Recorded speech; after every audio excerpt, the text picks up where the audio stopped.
السلام عليكم ورحمة الله. كل سنة وانتم طيبين. هنعمل النهاردة مع بعض كحك العيد. طلع دايب وناعم وطعمه كمان كان خطير. شايفين عملناه بطريقة سهلة جدا وبسيطة جدا، ودي الطريقة الأصلية بتاعته اللي أنا هعملها معاكم النهاردة. هتطلع حلوة جدا. مش هنستعمل بقى لا بيكنج باودر ولا خميرة فورية. هنعمله بالطريقة بتاعت أمهاتنا اللي كانوا بيعملوها بيها زمان. شايفين الجمال؟ شايفين الكحك حلو ازاي؟ تعالوا بينا بقى نشوف احنا عملناه ازاي. هنبدأ الأول بالملبن. أنا هحشيه النهاردة ملبن. هجيب نص كيلو من الملبن، هضيف عليه معلقتين كبار من السمنة، علشان السمنة بتساعد إن هي تخلي الملبن طري معايا ويتهرس على طول.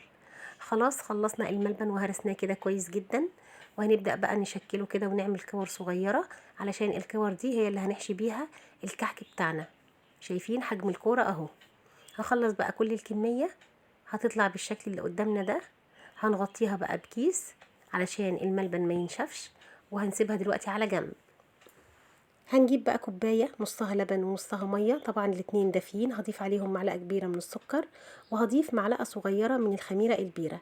الخميرة دي انا جايباها من الفرن بتاع الفينو، مش هستعمل النهاردة خميرة فورية، هستعمل الخميرة البيرة عشان دي بتدي نتيجة افضل بكتير. هركنها على جنب، وهنيجي بقى للدقيق. عندنا كيلو دقيق منخول طبعا. الدقيق ده لجميع الاغراض. ضفت عليه معلقة كبيرة من السكر، معلقتين كبار من السمسم المحمص، وعندنا نص معلقة من ريحة الكحك، ورشة بسيطة حوالي ربع معلقة من الملح. هقلب المكونات الجافة كلها مع بعضها في العجان، وهضيف عليهم 550 جرام من السمنة المقدوحة، او 3 كوبايات الا ربع.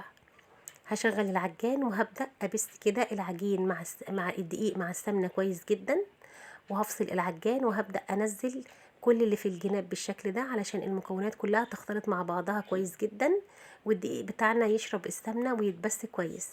المرحلة دي أهم مرحلة في الكحك، لازم نبس الدقيق كويس جدا، ولازم يشرب السمنة كويس جدا.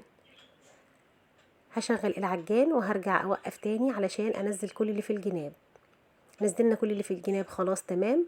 هنشغل بقى العجان حوالي 3 أو 4 دقايق لحد ما العجينة تبقى قدامنا بالشكل ده.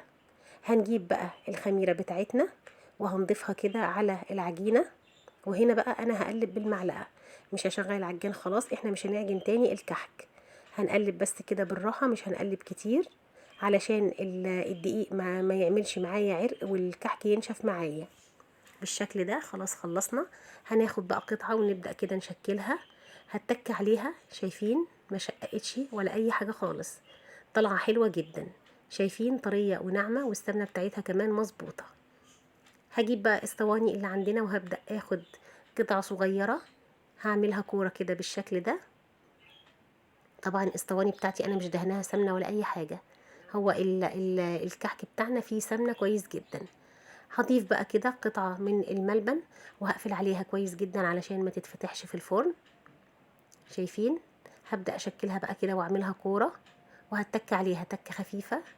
هجيب بقى المنقاش وهعمل اي شكل انا حباه. شايفين طبعا الاشكال كتير، والمنقاش بيعمل اشكال كتيرة وحلوة جدا. هنعمل الشكل التقليدي العادي ده. شايفين حلو ازاي؟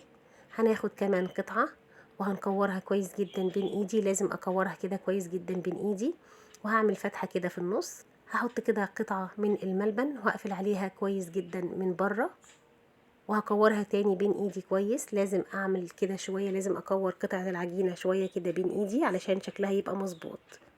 هتك تكة خفيفة، وهجيب بقى البصامة وهتك عليها كده، وهتبقى بالشكل الحلو ده. احنا ممكن نعمله كله بالبسطامة، وممكن نغير في شكله ونعمله بالمنقاش. طبعا كنا مشغلين الفرن على درجة حرارة 200. بعد ما خلصت الكمية اللي عندي كلها دخلتها طبعا الفرن، لان الكحك ما بيخمرش طبعا، ما سبناهوش يخمر. دخلناه على درجة حرارة 200، قعد حوالي ربع ساعة. خد لون حلو قوي من تحت. شغلت له الشواية، خد اللون الجميل ده من فوق، طلع دايب وناعم وطعمه كمان كان خطير. شايفين؟ طلع معانا حلو وناجح وجميل جدا. عملناه بطريقته الأصلية. يلا جربوه، وإن شاء الله الطريقة سهلة وبسيطة وهتعجبكم. وما تنسوش لو عجبكم الفيديو لايك وشير.